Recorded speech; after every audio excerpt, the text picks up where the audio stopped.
ಕಲ್ಯಾಣ ಕರ್ನಾಟಕ ಭಾಗದಲ್ಲಿ 371 ನಿಯಮದಡಿ ಖಾಲಿ ಇರುವ ಬೃಹತ್ ಪ್ರಮಾಣದ ಸರ್ಕಾರಿ ಹುದ್ದೆಗಳ ಭರ್ತಿ ಪ್ರಕ್ರಿಯೆ ಆರಂಭವಾಗುತ್ತಿದ್ದು, ಈ ಭಾಗದ ಉದ್ಯೋಗ ಆಕಾಂಕ್ಷಿಗಳಲ್ಲಿ ಹೊಸ ಆಶಾಭಾವನೆ ಮೂಡಿದೆ. ಸ್ಪರ್ಧಾತ್ಮಕ ಪರೀಕ್ಷಾ ತರಬೇತಿ ಕೇಂದ್ರಗಳು ಈಗಾಗಲೇ ಕಾರ್ಯನಿರತವಾಗಿವೆ. ಸರ್ಕಾರದ 371 ವಿಶೇಷ ಕೋಶದ ಅಧಿಕೃತ ಅಂಕಿ ಅಂಶಗಳ ಪ್ರಕಾರ ಈ ಭಾಗದಲ್ಲಿ ಒಟ್ಟು 32,699 ಹುದ್ದೆಗಳು ನೇಮಕಾತಿ ಆಗಬೇಕಿದೆ.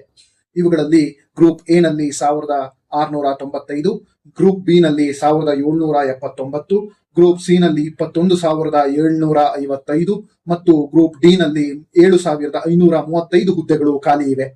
ನೇರ ನೇಮಕಾತಿಯಡಿ ಗುರುತಿಸಲಾದ ಒಟ್ಟು 1,16,753 ಹುದ್ದೆಗಳಲ್ಲಿ ಈಗಾಗಲೇ 79,383 ಹುದ್ದೆಗಳು ಭರ್ತಿಯಾಗಿದ್ದು, 4,586 ಹುದ್ದೆಗಳ ಆಯ್ಕೆ ಪ್ರಕ್ರಿಯೆ ಮಾತ್ರ ಬಾಕಿ ಇದೆ.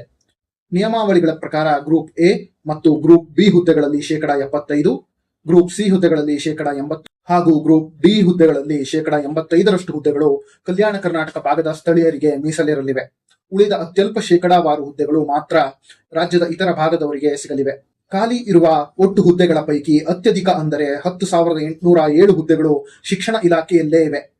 ಇದರಲ್ಲಿ ಪ್ರಾಥಮಿಕ ಮತ್ತು ಪ್ರೌಢಶಾಲಾ ಶಿಕ್ಷಕರ ಹುದ್ದೆಗಳೇ ಹೆಚ್ಚಿವೆ. ಶಿಕ್ಷಕರ ಕೊರತೆಯಿಂದಾಗಿಯೇ ಪ್ರತಿ ವರ್ಷ SSLC ಫಲಿತಾಂಶದಲ್ಲಿ ಕಲ್ಯಾಣ ಕರ್ನಾಟಕದ ಜಿಲ್ಲೆಗಳು ಕೊನೆಯ ಸ್ಥಾನ ಪಡೆಯುತ್ತಿದ್ದು, ಈ ಭರ್ತಿಯಿಂದ ಶಿಕ್ಷಣ ವ್ಯವಸ್ಥೆ ಸುಧಾರಿಸಲಿವೆ ಎಂದು ತಜ್ಞರು ಅಭಿಪ್ರಾಯಪಟ್ಟಿದ್ದಾರೆ.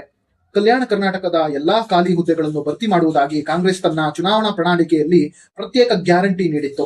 371 ಸಂಪುಟ ಉಪಸಮಿತಿ ಅಧ್ಯಕ್ಷರಾದ ಪ್ರಿಯಾಂಕ್ ಖರ್ಗೆ ಅವರು ನಮ್ಮ ಭಾಗದ ಯುವಕರಿಗೆ ನೇಮಕಾತಿಯಲ್ಲಿ ಯಾವುದೇ ಅನ್ಯಾಯ ಆಗದಂತೆ ನೋಡಿಕೊಳ್ಳಲಾಗುವುದು ಎಂದು ಭರವಸೆ ನೀಡಿದ್ದಾರೆ.